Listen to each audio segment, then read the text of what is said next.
కోసము అన్ని కర్మలు చేస్తాం. కర్మ ఉంటేనే ఈ జీవనం సాగుతుంది. మరి అందరూ అంటే బ్రహ్మచర్యంలో ఉన్న అంటే యువకులు, గృహస్థులు, సన్యాసులు వీళ్ళందరూ కర్మలు ఏ విధంగా చేస్తారు? మరి సన్యాసికి కర్మ ఉండదు అంటారు కదా. అంటే కొందరు శాస్త్ర పరంగా కర్మలు యజ్ఞయాగాదులు చేస్తూ అవి కర్మలే, పూజలు చేయడం కూడా కర్మలే. మరి సన్యాసులు యజ్ఞయాగాదులు చేయరు కదా అంటే, కానీ వాళ్ళకు శాస్త్ర కర్మలు లేకుండొచ్చు, కానీ భౌతిక కర్మలు ఉన్నాయి. భౌతిక కర్మలు అంటే ఆకలేసినప్పుడు అన్నం తినడం, అన్నం సేకరించడం, ఆహారాన్ని సేకరించడం, దాహమైనప్పుడు నీళ్లు సేకరించడం, నీళ్లు తాగడం, తన వస్త్రాలను ఉతుక్కోవడం, మాట్లాడడం ఇతరులతో.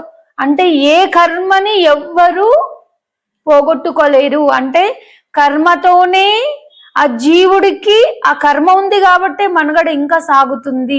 మరి ఎవరికి ఈ కర్మలు నశిస్తాయంటే, కర్మలు ఎవరికి నశిస్తాయి, ఎవరికి నశించవు? ఎవరికి ఈ కర్మలు అంటుకొని జనన మరణ చక్రంలో వాడతారు?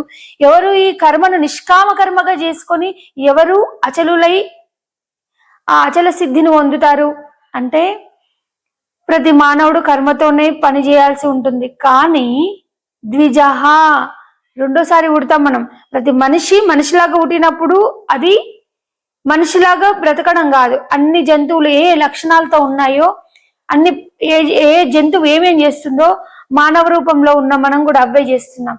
కానీ ఈ మానవ రూపం వచ్చింది ఎందుకంటే, ఈ జన్మని సార్థకం చేసుకోవడానికి. ఎందుకు సార్థకం చేసుకోవాలంటే, 83,99,999 జన్మల తర్వాత మనకి మానవ జన్మ వచ్చిందని మన పెద్దల వాక్కు, మన పెద్దలు, మన ఋషులు మనకు చెప్పిన వాక్కులు ఇవి. అయితే లేక వచ్చిన ఈ మానవ జన్మని ఆ పశుప్రాయంతోనే, అంటే ఆ పశువుల లాగానే అవేమేం చేస్తున్నాయో అవి చేసుకుంటుంటామా? లేక నేను 84 లక్షల జీవ జంతు రాశిలో 84వది ఉత్కృష్టమైనది మానవ జన్మ నేను ఎత్తాను కదా. ఇది సౌష్ఠవము, పృష్ఠవంశం నిట్టనిలుగుంది. ఈ శరీరం నిట్టనిలుగా ఉంది కదా. ఎందుకుంది?